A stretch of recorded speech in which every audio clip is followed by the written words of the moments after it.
जिस तरीके से जो आपने देखा होगा कि चर्चा लगातार अब चल रही है, हिना साहब को लेकर के चर्चा चल रही है कि हिना साहब अब एनडीए में आ सकती हैं। क्या लग रहा है तमाम चीज़ों को देख करके? इसकी जानकारी मुझे नहीं है और वो स्वतंत्र हैं और भारत एक लोकतांत्रिक देश है, तो इस लोकतंत्र में जो जहाँ जहाँ आना चाहता आएगा, उसका स्वागत होगा। अभी तेजस्वी यादव आए हुए थे 22 तारीख को और उसके बाद कार्यक्रम जब समाप्त हुआ, कई मीडिया वालों ने हिना साहब से बातचीत की थी। उन्होंने सीधे तौर पे जो बिहार में सरकार है, इस सरकार के कार्यों को देखते हुए काफ़ी तारीफ भी की थी। तो इससे आपको क्या लग रहा है, जिस तरीके से चर्चा भी चल रही है और कार्यों की तारीफ भी हो रही है? देखिए, ये तेजस्वी यादव और महागठबंधन का अंदरूनी मामला, उसमें मैं कुछ नहीं बोल सकता।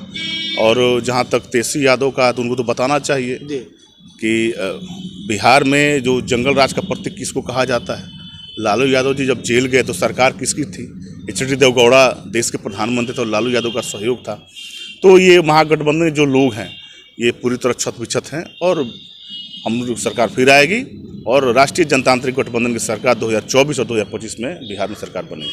हिना साहब अगर आती हैं एनडीए में तो आप लोग स्वागत करेंगे?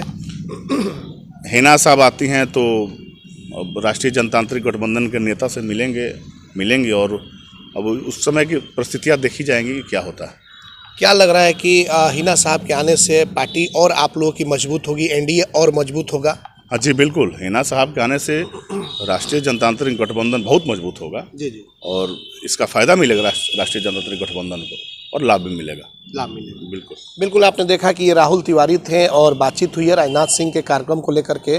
उन्हें सब कुछ बताया है कि राजनाथ सिंह यहाँ पे 11 बजे आएंगे, तकरीबन 2 बजे तक बैठक होगी और चुनाव को लेकर के जाहिर सी बात है कि लोकसभा का चुनाव है तो इस पर चर्चा होगी। कुछ सेलेक्टेड लोगों की एक जो कमेटी है वो तैयार की गई है। लगभग इन्होंने बताया कि 240 लोग उसमें एमपी होंगे, पूर्व एमपी होंगे, एमएलए होंगे, पूर्व एमएलए होंगे और कुछ जो सक्रिय जो कार्यकर्ता हैं वो तमाम लोग होंगे। और हिना साहब को लेकर के इन्होंने कहा, जब इनसे सवाल किया गया तो कहा कि जाहिर सी बात है कि अगर हिना साहब आती हैं तो राजग जो है, राष्ट्रीय जनतांत्रिक गठबंधन है, वो काफ़ी मजबूत होगा। देखना होगा कि आने वाले वक्त में हिना साहब का जो इशारा जिस तरीके से उस दिन उन्होंने कहा है, इस पर क्या कुछ होता है। हमारे सहयोगी रिशु के साथ चंदन कुमार, ATN लाइव।